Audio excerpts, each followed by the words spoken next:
if you could stand for the Pledge of Allegiance.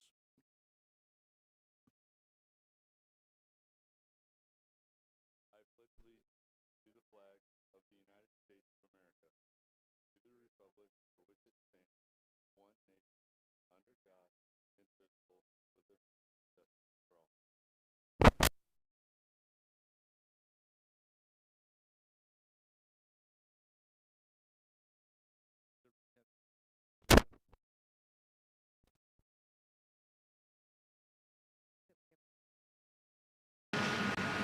Motion and a second. All in favor? And superintendent's report, Mr. Jesse. Thank you, Board President Wheeler, other board directors, student representatives. Students, staff, and family members and community members, thank you for being here this evening. I'm going to keep it a little brief. We got some presentations coming up from Olympic Middle School and Mountain View Elementary, as well as a budget update. Start off with trunk or treat. So last Friday, it was really nice to see a lot of families and students dressed up.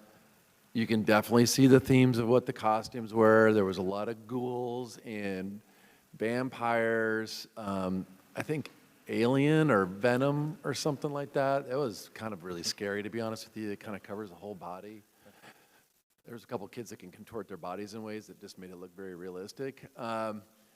Really want to thank the partnership for with Mason Health. I know there was a number of Mason County organizations that were there, including Public Health. I think Fire was there. I couldn't see everything. It was raining pretty hard. A lot of it was just really big crowds, and it was really nice. I know RCU was there too because they were right in front of us. So it was really good. It was a really well-attended event. Got a lot of connections. We handed out candy and bookmarkers, so I just want to say, and some stickers. So I know we are a school district, so we are going to support the candy, and we are going to also support reading. And it was really nice I saw some families I hadn't seen in a couple of years, so I know that was always really nice too, because sometimes everybody's so busy. The next one, I want to thank Director Davidson. Today we were at Olympic Middle School. We were able to do a walkthrough. Again, I think a lot of work has been done specifically to building common expectations in both the commons, so the hallways, as well as in the classrooms. They really are one of the models for this school district when they have all the staff on the same page. They've had to wrestle a little bit. Those staff had to wrestle to getting those commitments, and I was there for some of that a couple years ago. But it looked really cool. It looked really nice. They had some student leaders walking around and helping other students, and students address adults so respectfully there.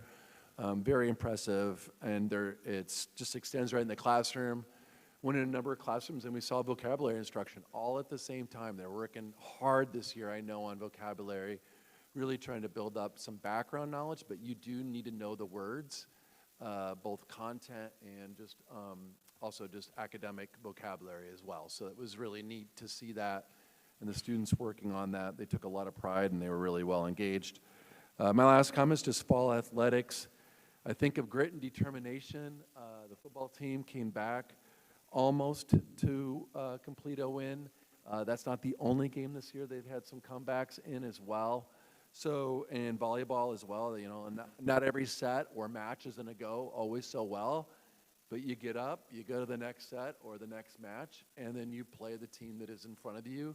So I just think that should be a lot of pride for us in athletics here in the Shelton School District because, you know, so what? Maybe you get your butt kicked a little bit, but, you know, it's about getting back up, learning from that situation, and applying it to the next time you have an opportunity to excel. So with that, I just want to say congratulations, athletes. I know we had our junior high athletic teams here last week, and they continued to do a lot of winning. So I think there's a real bright future for athletics here in the Shelton School District. So with that, I'll turn it back to you. Thank you. All good stuff. On to item number 4, community comments. I don't have any, so unless there's an objective, I'm not going to read the script. Is there anybody online? Okay, great. Well, I wish we had community comments, but. Okay, item number 5, reports and recognition, 5.01, Mountain View Elementary School Improvement Plan.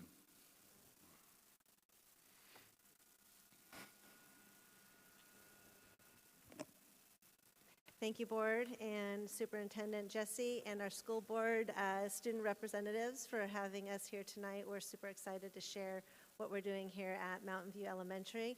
I also want to thank our students that are here and our families that are here to celebrate with us, as well as our 4th grade chair, Ms. Waters, who is here to help coordinate and celebrate with us all of the accomplishments that are happening.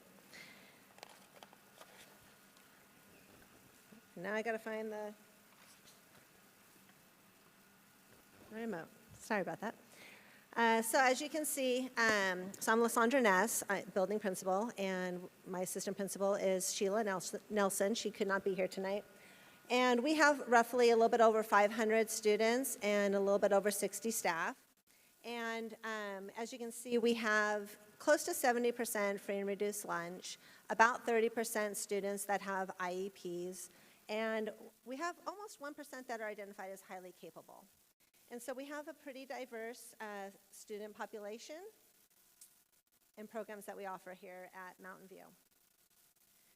Last year, with regards to our goal that we had for SBA, around 3rd grade students meeting the SBA for ELA, the goal was to be 42%. In the 2024 school year, we had accomplished 50%, and the goal was set then for 42. Unfortunately, we did not make the 42% that was set, and the outcome was 34.2%. And I will talk about our goal for next year. You can kind of see how it's shooting up to 57.7, and I'll talk a little bit more about that here in a couple of seconds. Our goal with regards to chronic absenteeism, again, that's defined as 15 or more absences, and really we want to make certain that students are here and attending, because that's how students learn. And we know that if they have, substantive absences, then they will have additional gaps in their learning. And so we want to make certain that students are here and having an opportunity to be successful and learn what is going on in our classes. So last year, the goal was to get down to 102 students. Again, you can see that there was a drop in regards to the number of students who had chronic absenteeism. The goal was not met that was established, but it did decrease down to 161. So let's talk about this upcoming school year. This is where I get super excited. So our goal for ELA is going to be a move from 34.2%. Again, that was that outcome from last year. And we are shooting for 57.7%. I know that looks pretty high, and I can see Mr. Jesse kind of looking at me and wondering, will we get that done? And the wonderful thing is that this goal was established with all of our 3rd grade teachers. We took a deep dive into our students. We looked at where they currently are at with regards to their MAP testing, with their DIBELS, their FNP outcomes. And we also looked at the outcomes from last year on the MAPS testing. And we looked at, okay, who can we move? And the staff were able to look at that and see, okay, we can see that there just a couple more interventions, a couple more just adjustments. We really do believe that we can move the students. And so the staff identified students in their classes anywhere between 7 to 12 students that they will get across to that level 3 or level 4 level. And we have names and we have the data, and we are identifying those little things that we can do to create that change. One of the first things is our Sunrise Scholars. So at 7:45 in the morning, we have a group of students that are coming in and getting some support from our title teachers, who are really diving into word work, words their way, and really working on comprehension. University, work on that fluency, all those things that go into helping those students be successful on the SBA. And so that's really been a success. We have gone from, when we first introduced it, we were emailing are participating in our Sunrise Scholars. So it's super exciting. Kids are having fun learning. The second part, that intentional instruction and supports. supports. And so again, this is based on that assessment data. And so our team meets once a month to really dive into the data. They meet more often than that, but to really dive into the data and look at how students are improving in regards to their reading comprehension, how they are improving in the level of books that they're reading. And so they're diving into that data to then identify, are the interventions working? What do we need to tweak? What do we need to just slightly adjust to really, again, make those intentional moves so they can be successful? And then the last piece, that goal setting with students and staff. It's super exciting to walk into the classrooms and see that the kids are graphing their own growth in regards to their literacy, the amount of time that they're reading, and so they're graphing those pieces and seeing the improvement themselves. And just looking at that and hearing how, from staff, how the kids are just super excited about watching their own. And I had some pictures, probably could have used them here to show that growth. It's amazing. Here's a picture of one of our third grade teachers, Mrs. Nelson, and you can see her on the floor, and they're doing their words their way right there. They're doing some sorting and really getting an understanding about the lesson that was taking place right there, and demonstrating their knowledge of sounds and how they work into two different words. For our attendance piece, you can see that this is a whole student goal. And so by June, we are looking to make certain that students, the 18 or less absences, it goes from 68% to 81%. So instead of talking about through a deficit model, which was the other slide, we're looking at it as more of that asset base, right? And so you can see that we are going to take that from 364 students who are attending 90% or more of the school year to 424 students attending more of the school year. And that is, again, a huge jump. We are looking at the data weekly in regards to the attendance. Our staff are calling home if students have 2 or more absences in a week. We are going, and our specialists, they're focusing really on the third grade, because that's also that focus for our literacy goal.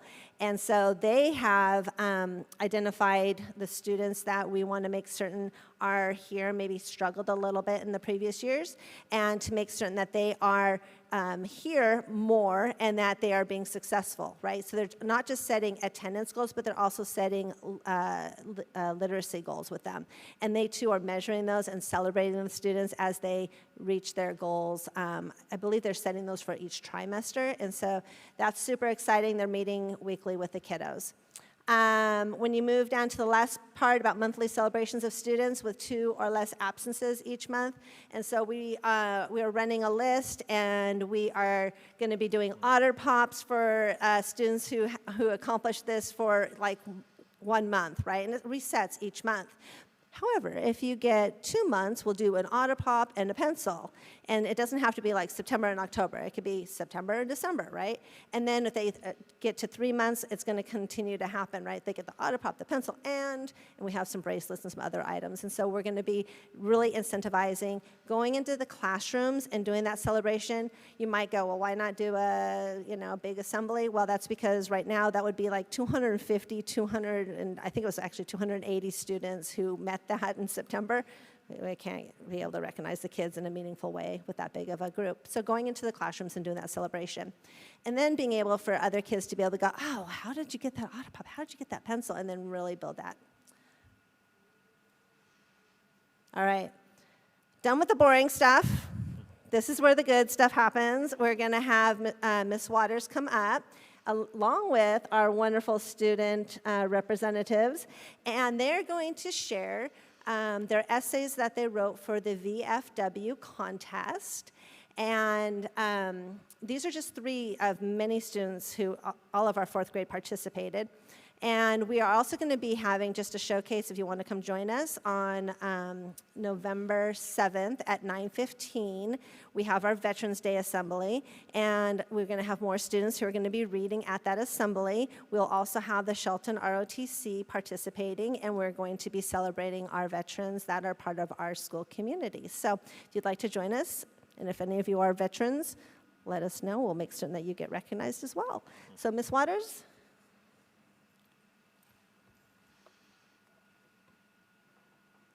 Good evening.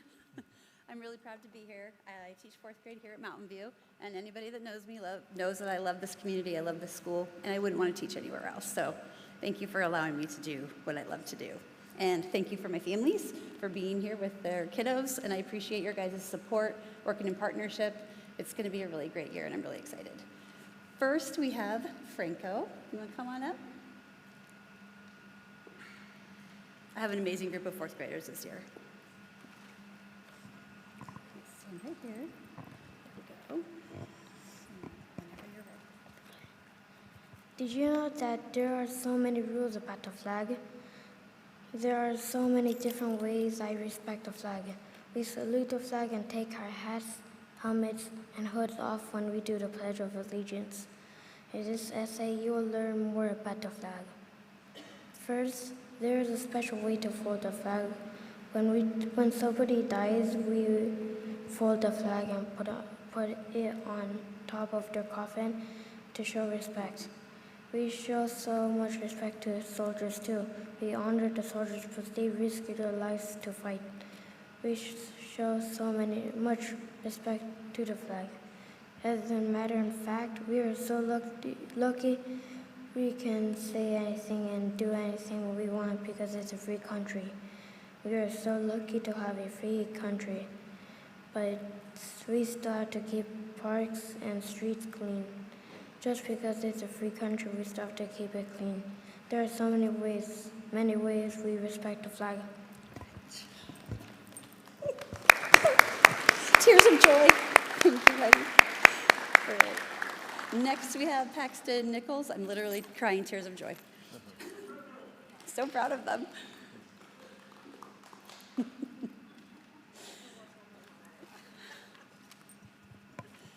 All right, Paxton, whenever you're ready. Did you know that it is disrespectful to wear any hat, hood, or helmet while doing the Pledge of Allegiance? There are many ways to respect the flag. Also, the U.S. flag has been many places, including Mount Everest, the moon, some place in Japan, and the North Pole too. Flying the flag in different places shows respect and sometimes brings safety. In this essay, I will be talking about how I respect the flag and how it makes me feel.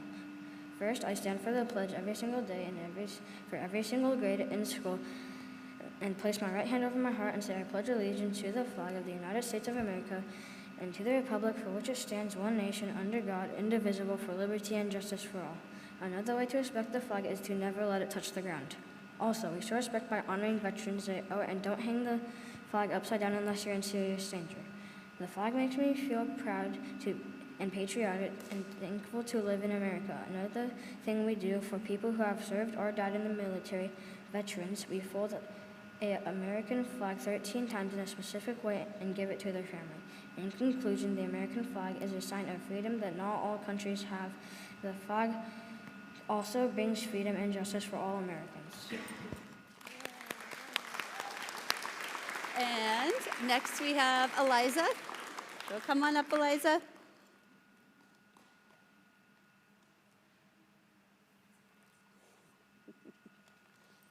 right. Whenever you're ready. Fun fact, patriotic means you're proud of your country. November 11th is Veterans Day, and people will celebrate it by parades, patriotic music, and possibly fireworks. In this essay, you will read about how I respect the American flag and how it makes me feel. First, how I respect the flag is when the national anthem plays. I take off my hat, I stand up and put my hand over my heart. Also, you can respect the flag by raising the flag higher than other flags or state flags and taking the American flag down at night unless there are lights. A common theory is that Betsy Ross made the first American flag, but that is not true because we don't have actual evidence if Betsy made the flag. In addition to flags, the American flag has had over 19 different designs Another thing is we also fold the flag in the triangle. It's to represent those whom have served in the wars a long time ago because their hats were triangular shapes. If a flag gets ripped or torn, we don't throw it away. We instead burn it. We also respect the flag by not letting it touch the ground ever. Lastly, the American flag makes me feel patriotic and glad that I get to live in a land of freedom. In conclusion, Veterans Day is a special day where we get to respect those who have served or are still serving in the military. The American flag represents freedom, purity, and justice. We are lucky to live in this country. That is why we respect the American flag and how it makes me feel. Nice job. I wish you could read, I wish we could have everybody read. The class did a really wonderful job. And fun fact, Eliza has fun facts for me every single day, which are amazing. Thank you, Ms. Waters, and our wonderful students. You guys did amazing. I'm so proud of you. Are there any questions from the board? Go ahead, guys. Not so much a question, but just it's really exciting to hear that there are teachers willing to be here at 7:45 and meet with those students to give that extra help. It sounds like it's growing from when it started, and I'm going to guess you're already seeing that improvement and that fruit from that investment. We are, and they're getting ready to do sort of a midpoint assessment on how they are performing, and our staff are doing some interim SBA as well as interim MAPS testing, and they're doing a really great job with regards to conferring with students on their books to see how they are moving up with their literacy, and so we're really excited to see the growth. Thank you for that. Yeah. Thank you very much for the presentation, and thank you to Franco, Paxton, and Eliza for getting up here and sharing with us your essay. That was really neat. Loved hearing about your respect for the flag and all of that. And Mrs. Waters, I know she's an amazing teacher. She and I went to high school together, so it's always wonderful to see her up here. It's, you know, some of those longtime friends that you have that are doing amazing things in this Definitely. school, so I love that. I do have a question. It's one of the things that comes up consistently when we're talking about these school plans, and that is the attendance. And what, I guess it is concerning to me how big those numbers are. And is that something that has grown kind of post-COVID? Is that, you know, what can we do as a community to help some of our families out that are facing issues with, you know, I don't know if this is more of health situations for a child that they're not able to come to school, or if there's some other situation, and, you know, what, if anything, we can do to help support some of this.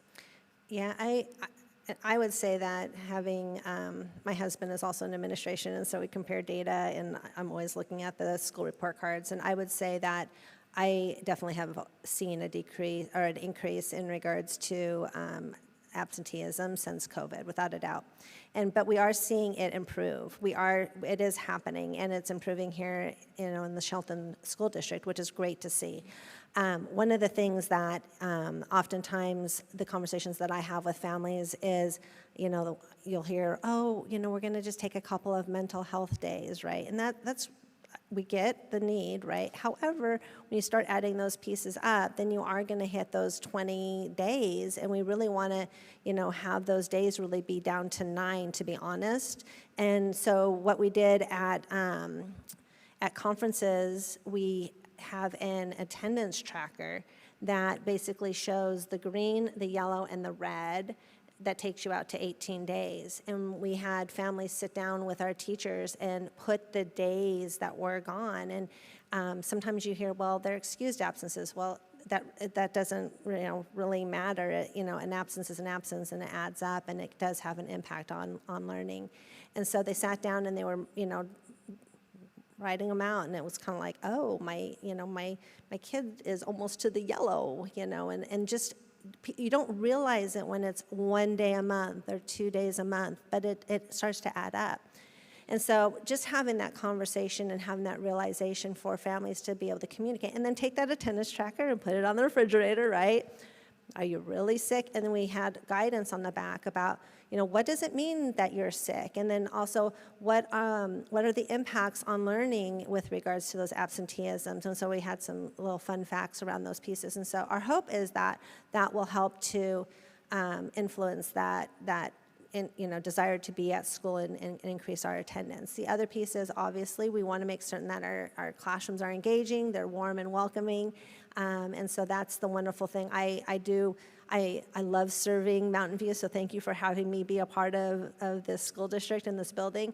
Our staff are, always in the hallways welcoming the kids and whatever that might be, a high five, an elbow, just a warm, hello. Sometimes that side hug. That's a really important thing for kids to feel that they are valued and they're seen and loved, right? And so all of those pieces go, hand in hand. And then you also have things that sometimes just transportation of getting to school can be an impact, right? No, I really appreciate that, because I do think sometimes it's just an awareness of it, and then I do love the celebrations and the built-in programs that you're doing to help encourage kids to want to be here at school, and if they're enjoying learning and enjoying the environment, they're going to want to do that. So I really appreciate that, and welcome. Thank you. It is nice to meet you, since you are a new principal for us here in the school district. Yes, thank you. And on Tuesdays and Thursdays, we also have early morning choir, which also helps to get kids here, so. I know that, wow, that's loud. I know you're going to need to rely a lot on feedback from your staff as far as, where kids are going, and looking at, you see that dip in scores kind of last year, and now you've got this lofty goal, which is great. What feedback are you getting from staff already to kind of show that you're in that right, you're in the zone and you're heading that direction? Yeah, so today I was at every grade level's planning, and we were talking about our data tracker. We have this massive data tracker for folks to take a look at and dive into entering their data. And so it is about that conferring with regards to the kids and seeing that they are getting put in those right fit books and seeing that growth. And so we were talking about, okay, so how are you connecting with the kids? When are you conferring? What's your schedule for those pieces? And so we did a little bit of a conversation today about where do you feel we are at? Are we starting to be on track? And folks are feeling pretty solid. We're going to have a measurement here in the next couple of weeks, and so we're waiting for our SBA interim access to be able to roster kids so we can take that assessment. But so far, people are saying, yeah, they're conferring with kids and they're seeing kids moving up. I know that the folks that are doing the Sunrise Scholar, they're definitely seeing that growth for the kiddos, and it isn't just about the ones that are the Sunrise Scholars, but it's also about the kids who might be even more that level one, and how can we have those right interventions to get them to the level 2, right? And if we're lucky and we do the right things, maybe to that level 3. And so it's just that ongoing work and looking at our that formative assessment and moving them. So I don't have an immediate answer for you now. It's more anecdotal. But our hope is we're just waiting for that rostering and getting them assessed for the interim assessments. Thank you. Does anybody have anybody else? I just really appreciate the collaboration with staff and teachers to set your measurements of success together, and then how that measurement is also with students to help bring everybody together to all see the success at the end of the year. And, the school improvement plans are one of my favorite parts of school board in the year, because, we get to celebrate at the end of the year, but then at kickoff again, it's like another celebration, because we're seeing that growth as everybody is, setting those milestones a little bit higher and higher. And I'm just really excited to have you here this year, and thank you. Well, thank you. Thank you very much. Thank you. Have a wonderful evening. Okay, next up will be 5.02, the Olympic Middle School School Improvement Plan with Mary Johnson.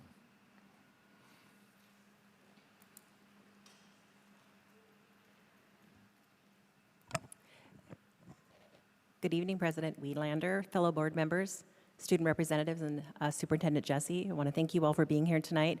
And like Mrs. Ness, I really want to thank our teacher, Mrs. Green, who's here with many of her students and their families to dedicate time to come tonight and share some of their work with us as well. But first, let's talk about our school improvement plan. So we're pretty similar to Mountain View, for example. This year we have 520 students. We saw a pretty big reduction. We had a lot of students leave us in 6th grade last year and very few come in. So we went from 600 students last year to 523 this year. We have 55 staff. We're about 71% free and reduced lunch. Our English language population is 31%. About 17% of our students have disabilities, and we have about almost 5% of students who qualify for highly capable programs. Looking at data from last year's school improvement plan, we had a goal in 6th grade that 34% of our students would pass the ELA SBA last spring, and our outcome was that 31% of our students passed. So you'll see the year before we had 31 students, and last year we had 31%, I apologize. Our second goal last year had to do with, we were working really hard to reduce suspensions and expulsions. So when I came on board 3 years ago, we were averaging about 46 suspensions a year. So our goal last year was we wanted to reduce from 39 the year before we wanted to reduce down to 39, and we actually reduced it to 24 suspensions last year. A lot of hard work on the part of our teachers by making our classrooms very engaging and welcoming spaces where our students wanted to be, and also just really working hard to make sure that the classroom environment was a place that students wanted to be. They had a lot of voice and choice in what they were doing, and those relationships were so important that our students just rose to the occasion. That's where they wanted to be, and they didn't want to be out of class, or for that matter, they didn't want to be out of school. So this year, our 6th grade goal is that we will see 36% of our students pass the ELA SBA this May. So that would be up from 31%. We have several goals that we are working on, or I should say activities that we are working on to support this goal. So back in Summer Summit, we spent some time with our staff selecting some strategies that we would use in all of our literacy classrooms. And these strategies aren't just literacy strategies for all of our students, they also happen to be students that strategies we would use with our multilingual students. So our staff agreed on that they would really work on turn-in talks with what we call no opt-out. So a lot of times we see kids that are just like, I don't want to share. And so they've spent a lot of work this fall helping the students understand that there are other ways to share and participate. They may not always be the ones that want to speak first, but we have a no opt-out policy. All students participate in turn-in talks and engage in some way. And it's been wonderful. The students have done a great job of helping the students or the teachers decide what those might look like. So an example might be, instead of sharing it out loud, they might write it on a sticky note. Instead of being the one to share, they might tell it to a friend. So expectation is everybody is sharing. We also really pushed explicit vocabulary instruction. And our last one was that we would use we would use a lot of sentence stems and a lot of sentence frames. And this aligned perfectly with some work we did last summer. So we were able last year to use some of our OSSI grant money to pay our 5th grade multilingual teacher and a 5th grade ELA teacher, and our 6th grade multilingual teacher and an ELA teacher. They worked over the summer to go through our unit plans and embed some strategies already in there that could be considered a low scaffold, a medium scaffold, or a high scaffold. So they created those, and then actually Aaron Rasmussen went back and just plugged them right in. So they're everything from different levels of stems that students might need when they're trying to jot or write about their reading, down to different types of graphic organizers that they might use. So that idea is that we give a scaffold and then we try to remove it as quickly as possible. The second one is that all of our students will receive daily vocabulary instruction. So our ELA math and science teachers, every week they select 2 to 3 vocabulary words that align with the unit that they are studying, And those 6 to 8 words are taught and used in every single content classroom throughout the student's day. So they don't just see it in science, or they don't just see it in math, or they don't see it in ELA. We've challenged them to make sure you can weave those words into every content conversation you're having. So the students are having multiple opportunities to see those words and use those words in a variety of different settings. And then the third one is we're continuing with what we call our academy. So we have about 35 minutes a day where we do academy instruction. So it's giving students a little bit more about what they need in reading. So last year, most of our students received Words Their Way instruction, but this year we saw a pretty good growth in our students. And so with our commitment to vocabulary instruction, our math and science teachers are teaching vocabulary during academy to students who are at level or above. And our students who still need some work around phonological awareness and decoding, fluency and accuracy are continuing to get words their way. And those are mainly taught by our ELA teachers and our integrated support teachers like our special education and multilingual teachers and paraeducators. It's been really fun to do the vocabulary work when you go into these classrooms and see some of our science and math teachers using, they could use an activity called, we taught them DCC as a technique to teach vocabulary, Foursquare vocabulary, so we dabbled in a few and said we're going to stay with those right now. So they're just in there, the kids are using the words, writing the words, reading on the words, and the teachers already within the first month of school said, I cannot believe what they already know. One of our teachers said, I've spent so many years talking about mean and mode and never had my kids understand it. And now they can tell me that, as well as what a denominator and a numerator is. So it's been fun. And the teachers are also using some kind of like TPR, so they're using some strategies around how to teach students these words. So there's these little songs and dances they do with, you know, the denominator is on the bottom, the numerator. It's been really fun. And so they watch the kids walk into class and they're doing these little chants to remind themselves when they're doing fractions. Okay, our second goal this year is a little bit different. We are shifted from a more disciplinary because we've really done a great job. Our teachers, like I said, and our students have really rose to the occasion. So we are looking at chronic absenteeism as well. So our goal is to be able to reduce our rate of chronic absenteeism from 47% to 43%. And that might not seem like a big growth or a big jump, but it really is.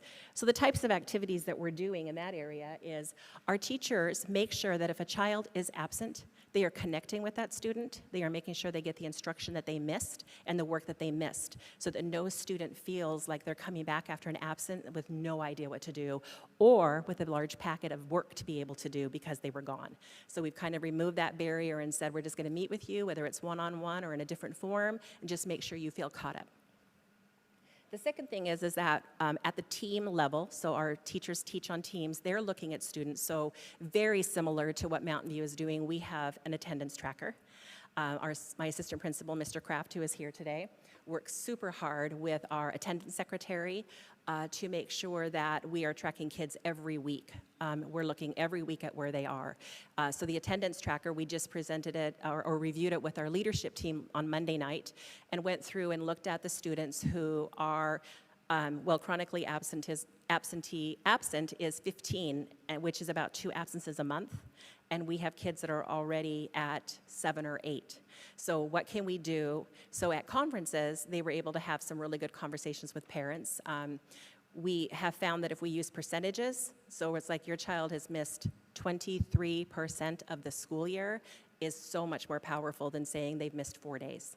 And then just talking to them a lot about what the barriers are. So I would say elementary and the middle school, the majority of absenteeism is really a family issue. Our students can't bring themselves to school if they miss the bus or something. And so it really is about engaging the families to say we have to work together. Sure, we have the occasional student who doesn't want to get out of bed, those preteens, but for the most part, it really is it's just a barrier for the family. The parents have to work early. They're down to 1 car. We have had some buses out this year, so when they're out for an entire week, that does. So we're trying to track attendance when it's a bus issue versus attendance when it's a family issue, a sickness, or just nothing. And then again, our MTSS team works really, really closely. So I think we have 33 students on our list right now that we are tracking every week and reaching out. So one of the things we did proactive this year is we sent an email to any student that was already chronically absent last year. We just forwarded a letter and said, all right, this is a new year, we're going to be on this together. And then it's just a lot of communication with families about what we can do. So with all that, I am super excited to have with us today some of our 6th grade students and Miss Green, who again is one of our ELA social studies. They have some storyboards that they would like to share with you. It's one of many exciting activities that our students do kind of as a project at the end of a unit. We're going to do our best to get through as many of as we can. We know you only have so much time. Okay, good evening. I'm really excited to introduce my students. They actually volunteered to be here tonight. So I said, who would like to come to the board meeting with me? And they all rose their hand, and I kind of was a little shocked because I don't like publicly speaking. So good round of applause to them for being up here and their families for supporting them. Storyboards were introduced to my classroom actually from my little sister who attends Shelton High School. She is a senior this year, and when I became an ELA teacher, she brought these to my attention, and I thought, what a wonderful thing to incorporate in our classroom. It allows students to have choice in how they deliver what they've learned about their book while still assessing a lot of the high expectations we have around plot structure and comprehension, vocabulary. So we are going to start with L today. And I'm going to be walking up to you so you can see the storyboards, so you can see the details, the quote box, the drawings, the attention to detail of their plot structures, and just how much pride they put into it. At the end, the students will be coming up to you and inviting you to our classroom, because I don't think we'll be able to get through all of them. They're so excited, though. They really want to share it with you, so please reach out to Mrs. Johnson to schedule a time to come to the classroom, and we'd love to have you. Okay, Al.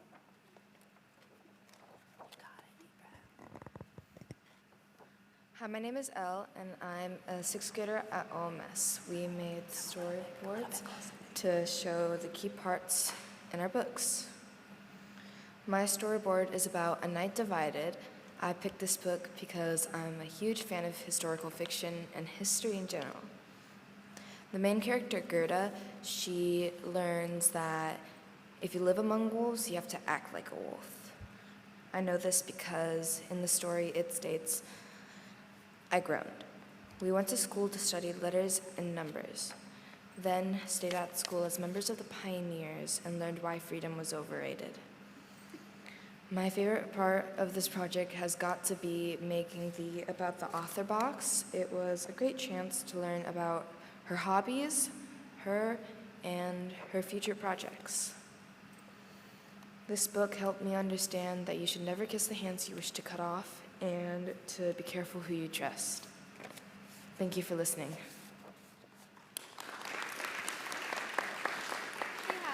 She has one more section to share with you, and I can't let her skip it because it is the quote box, and it's pretty powerful quotes.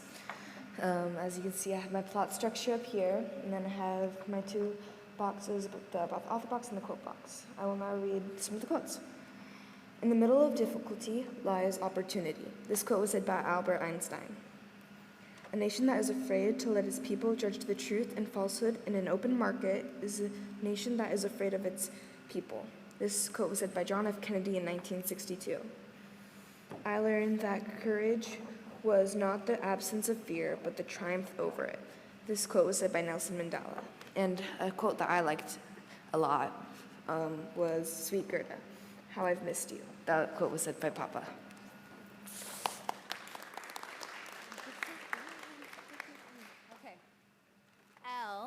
Belle is up next. Sorry, that was really loud. Belle is up next. Her storyboard is also very beautiful, and she took this home every night and worked hard on it, and also practiced her speech multiple times in front of the classroom, so she definitely deserves some recognition. Hi, my name is Annabelle Braz. I'm a 6th grader at Olympic Can you Middle pull the School mic down? ELA class. There you go. We made storyboards that show the key parts of our stories and books. My storyboard is about the book Sally's Lament. I chose this book because it's a Nightmare Before Christmas based book, also because Miss Green taught me to read the back of the book to get ideas of what the book's about. The main idea of my book is Sally from the movie Nightmare Before Christmas discovers Christmastown instead of Jack Skellington. My favorite part of making the storyboard was being able to separate exposition, rising action, climax, falling action, and resolution, and learning how they each have a different section. From this project, I learned plot structure. I hope you enjoyed looking at our storyboards. As you can see, I have my plot elements in each section, and I also added characters, settings, and unknown words. My favorite unknown word that I have read was nestled, placed or stored inside the other. I also wrote a question box I have, and one of my questions is, what would happen if Sally discovered all the holidays?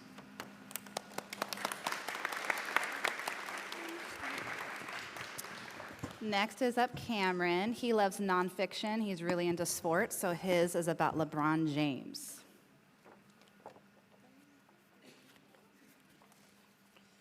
Hi, my name is Cameron Hoosier. I am a sixth grader at Olympic Middle School.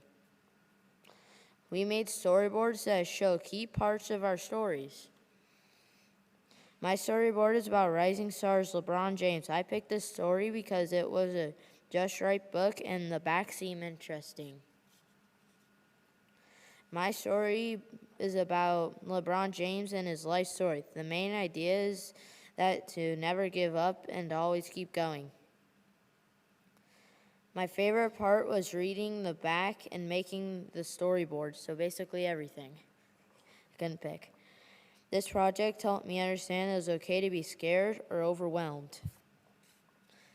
Thank you for listening. I hope you like our storyboards. Thank you.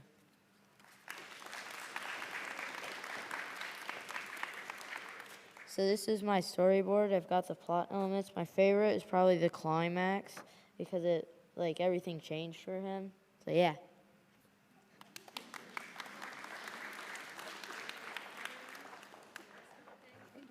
I got all night, so if they want to talk, I want to hear them.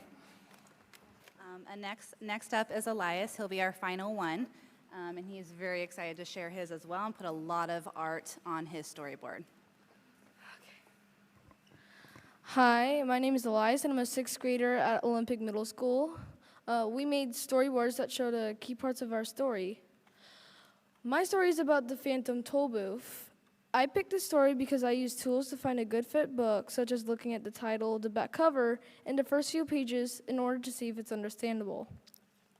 I think the main idea is the more you make mistakes, the more you can learn. The character, whose name is Milo, learns that making mistakes aren't bad, they're an opportunity to learn.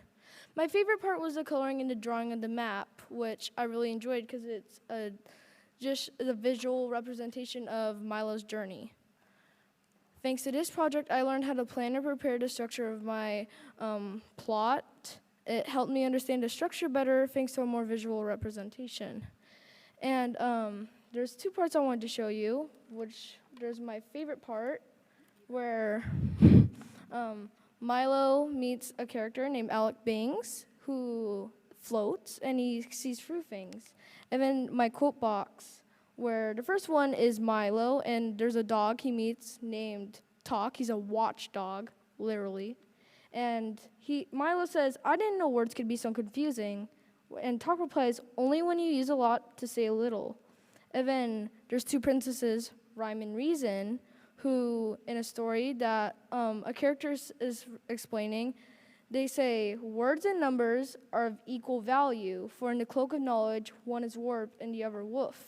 It is no more important to count the sands than it is to name the stars. Thank you for listening, and I hope you enjoyed looking at my storyboard.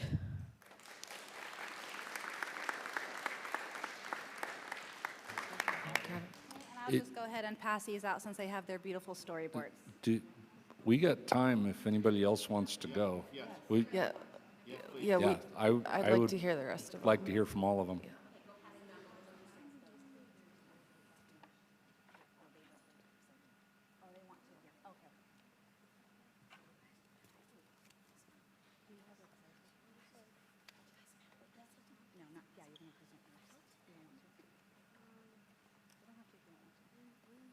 Okay, we'll just do Ali Sol. Ali Sol will be the last one. You're going to be the last one. They want to hear you present. Okay. We're going to do one more. This is Ali Sol. She read her book about Ground Zero, and I have to tell you, This storyboard is phenomenal. Her mom made sure it was finished on time so she could present it. So I really want her to share because it's just amazing all the details that she put into it. Hi, my name is Alitzel, and I'm a sixth grader at Olympic Middle School. We made storyboards that show the key parts of our stories. My storyboard is about Ground Zero. I chose this book because it interested me when I first saw it, and I read the summary and a couple of chapters. Also, it isn't too hard or too easy for me to read. My story is mainly about determination. I know this because in the back it shows how both Brandon and Rashmina are determined to escape with their family safely. My favorite part of this project was reading Ground Zero and drawing pictures for my storyboard. I learned how to use my sticky notes to write events and important details, also how to write summaries with enough details. Thank you for listening.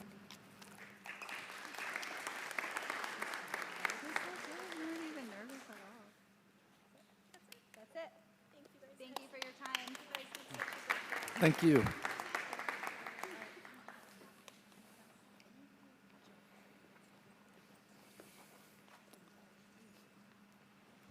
So exciting, and that's just a sample. We have some other sixth grade classes, so we really would love if you guys want to come in and to listen to some of the presentations. We'd absolutely love to have you. All right, do you have any questions for me? Any questions? First, thank you, students, so much. That was exceptional. Thank you. Just appreciate everybody on staff up there at OMS and all the work you're doing. As you look at reducing suspensions, does that represent also an decrease in behavioral challenges as well? Because suspensions is kind of the far end of that. Is that something that's happened as well, where behavior has increased, or good behavior has increased, or what's the correlation? Yeah, I would say overall, absolutely, it has greatly increased. We just, again, at Leadership on Monday night, we looked at our attendance data and at our overall discipline data, and no real surprises for Mike and I, who are out there, daily working with students and supporting students. But it was a great opportunity for our teachers to really look at the types of situations that we are experiencing and the students with which we are experiencing those. So to be really honest with you right now, the majority of our challenges are coming from our students who receive social emotional learning supports through special education. And we have an amazing team. They're working super hard. We brought on a couple new team members. I think one thing that both OMS and the Bay have that's a challenge is that every year 50% of our students turn over, and so it takes a while to get to know our students and what they need. So we are definitely still seeing some challenges in those areas, but as we're getting to know those students and refining their plans and working heavily on what we call contingency plans, we're starting to see definitely some improvement there. Conferences just happened, right? Yes. And was that a way to partner with parents on that, not just absenteeism, but behavior at the same time? It is definitely probably at what we call a tier 1 or a tier 2 level. I would say with a lot of our tier 2 and tier 3 students, it's not unusual to have parent conversations 2 to 3 times a week. We're really lucky. Our families are highly involved, very engaged, and to be honest with you, they're experiencing very similar challenges in their own home. So the more we can partner with them and do a lot of the similar supports, then the more successful the student can be. Yes, I thought it was really great to hear how you're taking the units and building them with additional multi-tiered supports for continuous improvement. I also really liked how you're expanding your ELA tools to other subjects to keep building on the foundation everyone is working so hard to build for success. And I appreciated how you're exploring different communication strategies to engage families. So thank you also for being here with us this year. Thank you. Thanks. And I'll jump in. Thank you for letting me pop in on your school this morning. That was wonderful to be able to come in and to be able to go into Mrs. Green's actual classroom as well. So it was really nice just to be able to be there in the school and see how things are functioning just on an average morning. And I have to say I was really impressed, having had 2 children in those grades, and of course going into that school it can be a lot of energy and a lot of stuff going on, but it was wonderful being able to pop in on one of your brand new teachers and then also the behavioral specialist that was in there and see them work in action. And it was really impressive. Just want to say that I really appreciated being able to come in and walk through and do that. The students tonight, you guys really blew me away with your speaking skills. Really excellent to see that you wanted to come to a school board meeting. And I do love the fact that in our school board meetings, we can allow the practice and the experience of public speaking. And you all did such a wonderful job. Love the storyboards, so much detail on those. Those were really amazing. And I think, is it Belle? I think I saw you talking to the superintendent this morning too. If I got your name wrong, I apologize, but you were going on and on about all sorts of books that you love reading. And I can see it in all of your faces that you love the books that you chose and what you were reading. And being somebody that's here on a school board to help support students and their families in your learning journey, this is really wonderful to see. So thank you so much. And thank you to the families for taking your time out to bring them here today to do this. It really is a highlight of the board meeting.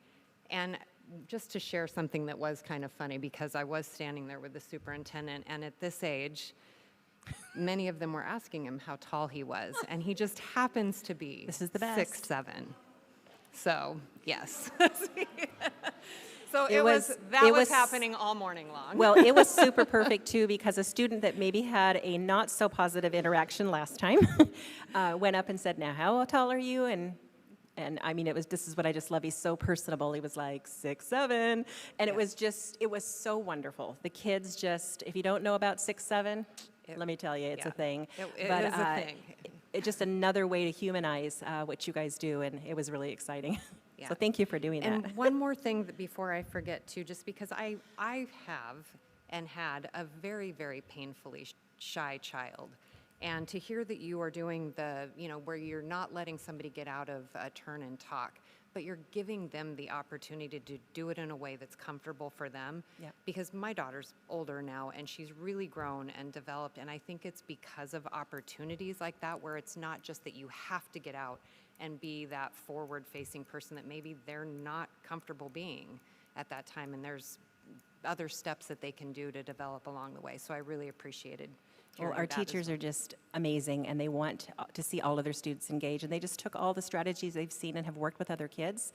And I think that's one of the things I appreciate the most about our staff is they're outside-the-box thinkers. So it's not a one-size-fits-all. It's more a what can we do and throw at them, and what strategies can we try till we find the right one that sticks. Yeah, thank you. Thank you. So, lastly, the reduction in students from last year, is that going to be a cadre issue, or are we going to see an inverse wave kind of travel through the grades as we go, or is there some other explanation, or? Are you talking ELA, or are you talking? Just in general, your school size? You mean the school size? Yeah. Oh, I hope that we're back up again. I mean, we walk around some days like, wow, the halls seem kind of eerie. You know, it took Eric Barkman, who was the principal that opened that building that teaches there. It took 20 years to get to 600 students, and it was built for 600. So I think we will continue to see a fluctuation. You know, we just have grades that are big. That's just been a historical thing. So I have yet to call those fourth grade teachers. I thought I'd give them at least till January to find out how many kids we're looking at leaving and coming in. Okay, But and yeah. that's my question, Yeah. is this, is it going to be just a wave that goes through? Yeah, I think it is definitely that. We're not necessarily seeing, if we have students leave, we see students coming. So we're not seeing a reduction because people are leaving our building. Okay. I would love to see the meeting between all of the different people as they set up their vocabulary for the week. That'd be fun. Otherwise, having the kids up, it's super cool when you talk to adults all the time about their fear of public speaking, and we're seeing it over and over again, and not just that they're able to speak, but they're reading with so much fluency and all that, and they truly understand what they're saying. Super cool stuff going on, so thank you Thank very you much. guys so much. Have a good night.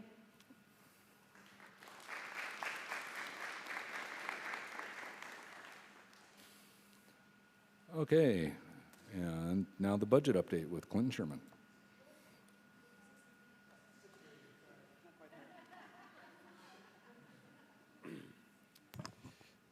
was a letdown. I'm only 6'3". That's a bummer. Good evening. Quickly, I want to walk through a budget update. It's up there, great. We ended up closing the books this last week, and we ended up with an ending fund balance of negative $1.8 million. And so this chart got updated a little bit. What that really means is, if you remember, when we adopted the budget last year, we had projected an ending fund balance of negative $2.2 million, and that was very conservative if some things didn't kind of fall our way. Luckily, they did. And so what that does moving forward is kind of change the outlook for the rest of the year for a span of time. So when you end with a negative fund balance, that's a little better position than we thought, then we'll actually be around $2 million at the end of the year instead of 1.6, which is great. I mean, again, the goal is to get to positive as we move to a more sustainable financial stability for ourselves. And so that increases the fund balance to 2.5%. Again, the far off goal that we're trying to reach is probably 6 million, 7 million. We know we're a ways from that, but this is part of a longer plan to get there. So that was really exciting. I was really nervous about it, and we walked through it over and over again to make sure it was right. We partnered with the ESD for that. We have a meeting with OSPI around it next week, I think. So that was great news. It was exciting to move forward. We are trying to have our actual ending fund balance be closer to what we're projecting them. And so you'll see from us it'll be more conservative like this moving forward. An update on enrollment. October's enrollment was 4,232 students. That included some running start numbers. We did budget for 4,375. And again, even if we fall short of that number, we now have a greater cushion because we ended in a better position than we thought we would. And that's all I have for the quick budget update. What questions do you have for me? No questions, just a thank you. That's Yeah, a of lot of course. work, and appreciate the conservative, and then Yes. ending better than we hoped. So I Yes, appreciate yeah. and appreciate the information every single week to keep that on the forefront. Appreciate that definitely. work. Of course. And I imagine the ESD is happy to see that we're trending Yeah. this direction as Yes. well, too, as since well they're as, as well as overseeing. OSPI. Yeah, Yes. we've been in long talks with them about how it's just a longer process than any of us really want it to be, but yeah, they're excited. And again, that goes back to the decisive action that was taken last winter that was really hard to move through, but we couldn't get to this position without those hard decisions. Right. So. And I appreciate the communication that you're constantly having with both of those entities to keep us on track. I am curious, since you're having those conversations with OSPI and just how many other schools are experiencing this type of situation? I know that we have a good agreement with them as we're working through this. Some schools are facing much bigger. Yeah, I think it's 10 or I think it could be 10 or 11 now. Bellevue just fell into binding conditions at the end of last year as well, which I think is pretty indicative of what's happening in budgeting across the state. If a district Bellevue size with that sort of tax base is in a similar boat, yeah. Yeah, I mean, I'm not that cool, so I hang out with other school administrators who are and so this last weekend I talked to leaders for 2 other districts that are larger than us, but they are also facing some significant budget cuts, both of those 2 districts. And so it's still a ripple effect, the compounding factors of inflation and increases in pay that is going to get you when the revenue goes down. You can't escape it, and it does take time. I think some people think it's just like a quick shift your budget, but you already have commitments well in advance, and you're years out, and so it does take a couple years to get back to in this environment. And the last thing, because I think this is key, the state is facing a shortfall in enrollment. So enrollment is also hitting other districts. So not only are you're having the feds and the state decreasing funding, you have inflation, and then you have this last variable, which is coming into play for the state in a lot of districts, not every district, but as a decrease in the students. There's just less births, less people are having kids. I don't think that's a surprise to most people, but it is starting to come into play where this last probably last couple cohorts of graduating, you'll start to see less students. And even our students can notice that too. So it's just something that's coming for well over a decade. You're going to start experiencing a decrease in enrollment, and that just forces district to have to contract based on that. So I just want to put that out. Yeah, and we've talked about this before. When revenue increases, your expenses don't increase in a parallel, right? It takes a little bit to catch up. And the same is true when your revenue decreases. So as enrollment is declining across the state, we are a bigger ship. We do have those commitments earlier in the spring. So as your revenues are decreasing, you can't decrease expenses in a parallel move. It takes a little bit to catch up for it. And so that you will see that ripple throughout the whole state, for sure. And that was the end of that one. Hold on. Okay, go ahead. So I already lose a ton of sleep over the money anyways. Coming up here first of the month, every time I'm in there, I ask. Come the first of the month when the federal government really starts running out of money, how much sleep should I be losing compared to the sleep I'm losing now? Right now, we're being told to act as if they'll figure it out, and that so the big ones that are that would impact schools that haven't had any discussion around is the meals program, is a federally funded meals program. Special education is large for every district across the country, and the title programs. And so far, we haven't heard anything. I haven't heard anything. I'll pass to Wyeth too. That has been telling us to act any differently than to move as if those monies are coming. Mm-hmm. Okay. If we do hear something, at this point, it's healthy for everyone not to worry about it until it actually occurs, and then we'll make strategic decisions based off of that. It's my job to worry about it. Yeah. It's the food right now. Yeah, that's the big one. The food this next month in November, that isn't a hit families. SNAP, and it's called different things in different states, so some people might not know it as that, but that will hurt families, and that's going to hurt us. I mean, I think sometimes we think, oh, what about the district? Well, as you can hear from some of the stories, especially Mary Johnson, like what's impacting attendance, as Director Davidson asked. Well, if you don't have students having food at home, you know what that means. That means it's rough times. Yeah. That's a super stressor. Food insecurity is a real thing. So it isn't have a ripple effect within just a couple weeks. If something's not done. And there is some expectation if SNAP isn't funded, then we would see meal participation increase during the day here at school. And we're built for that. So. Okay, thank you. Of course. And now the next thing. Sure. All right, we're going to walk through quite a bit of slides. It's kind of a truncated work session in reality. There'll be a lot of data. There's some kind of key takeaways at the end I want to identify at the beginning. We want to talk about the difference between it being a new tax, which it's not. It's a replacement tax. It's not a new tax. We want to recognize that Shelton has a long history of passing levies in this community. It's actually when I was doing the research and diving into the data from the county, it was really impressive, actually. I want to talk about McCleary a little bit. We'll see that in some of the graphs, how the McCleary decision reduced local control and kind of how that impacted us specifically. And then also how when you pass a levy, it obligates the state to give us some additional dollars, which really means we get to reclaim some of the taxes we pay to Olympia and bring those back into our local community.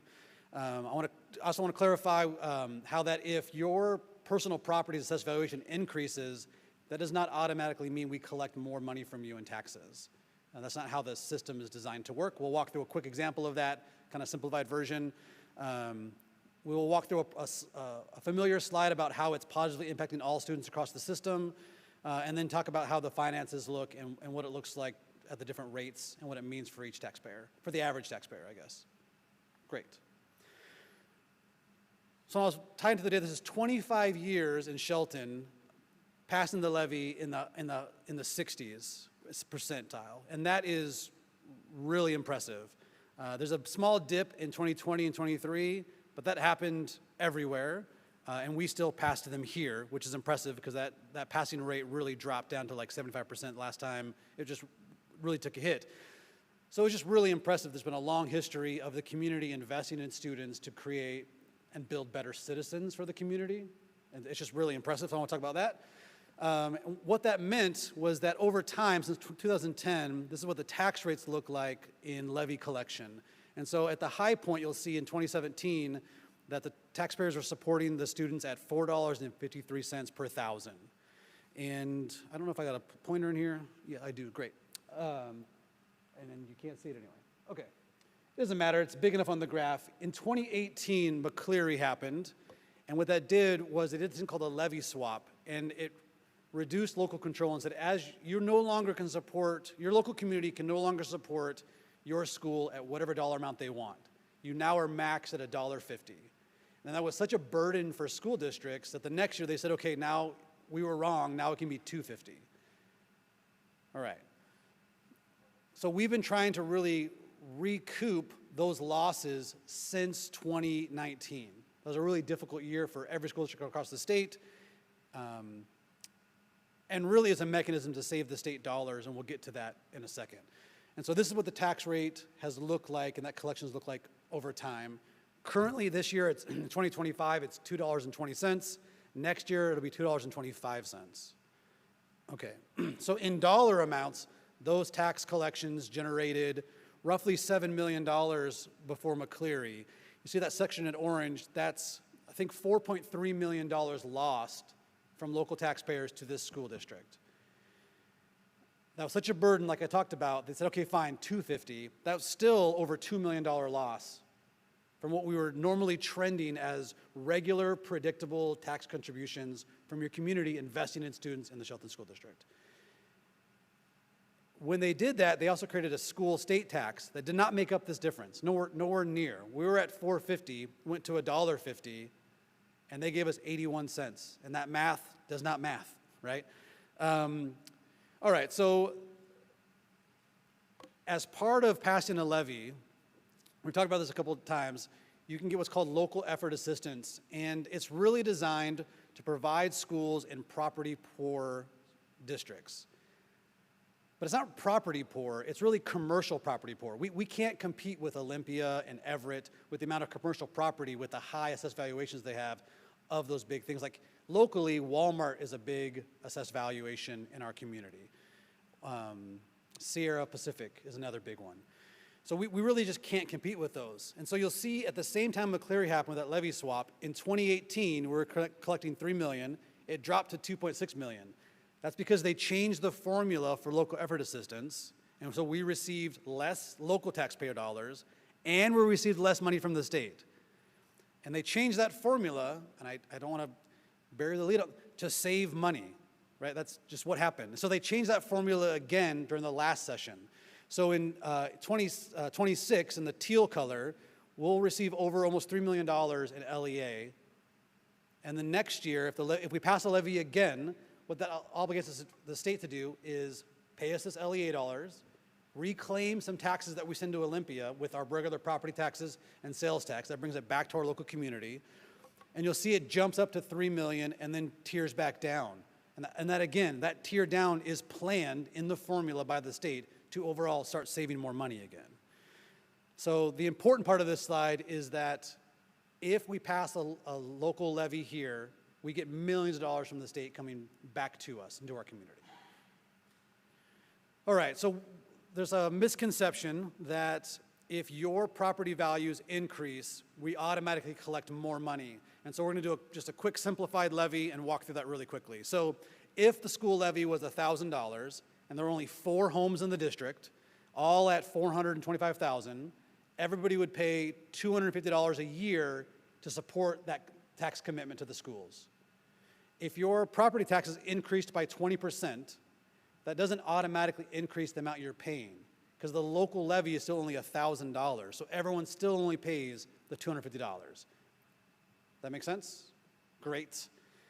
The magic happens with new construction, and 1% of our assessed valuation growth has been trending as 1% of it has been new construction.